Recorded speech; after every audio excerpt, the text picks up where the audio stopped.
When setting up your calendar, you will go into your teacher planner and it will bring you to a screen that looks like this.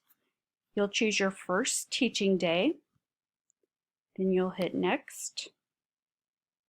It'll ask you that you want that to be your first teaching day. Click OK.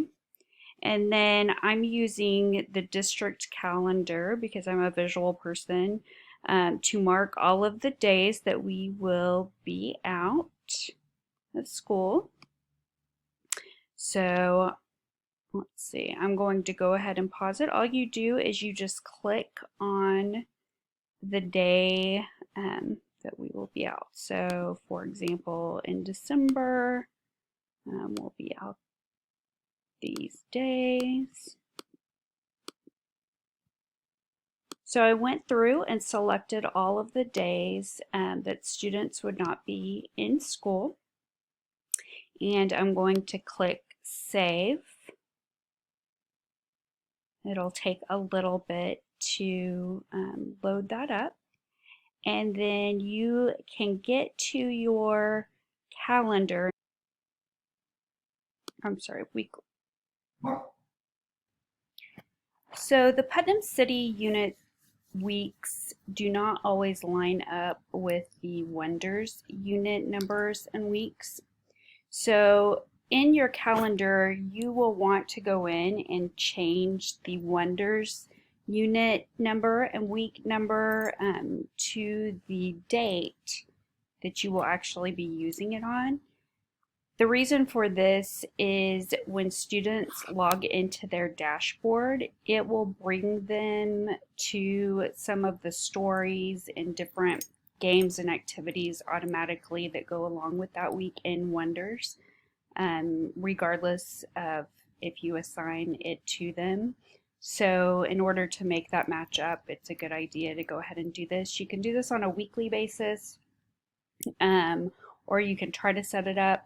Probably the easiest way would be either unit by unit or even week by week to just find the unit and week number that you want and move it.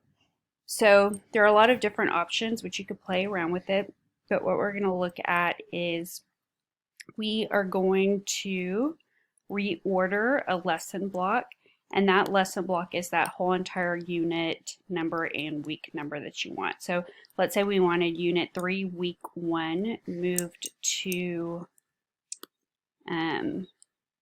September 11th. It's in Wonders in November, but we're doing it out of order, so we wanted to start that on, let's say, November 11th. I would click that and say OK, and it is now moved to September 11th. Okay, so let's say this was the only day of the week that it would allow me to reorder it when this unit was occurring. Then what you can do is just kind of play around a little bit with this to make it work. So for example, I would like this to start on a Monday instead of a Tuesday. So I am going to just the day before click Condense Lesson Block, and I'm going to make it one day shorter, and that way that lines up. So depending on how much your lesson changes, you'll want to do that on a weekly basis, or you may want to do that on a unit basis as well. Let's say you delete something, so I'm going to delete this entire lesson block, so the entire unit 0 week 3, let's say in this example. And then I realize that when I click on my lesson, oops, I needed that one. You can go to this restore button right here and just click back in that unit and you can restore it. It's back on your calendar. So lots of different options with this calendar, but what you'll want to do on a weekly basis is just make sure that on the actual week that you're teaching that unit, that it does fall so that on this week, so that the students can have access to that material. Though you can access it in your actual account at any time.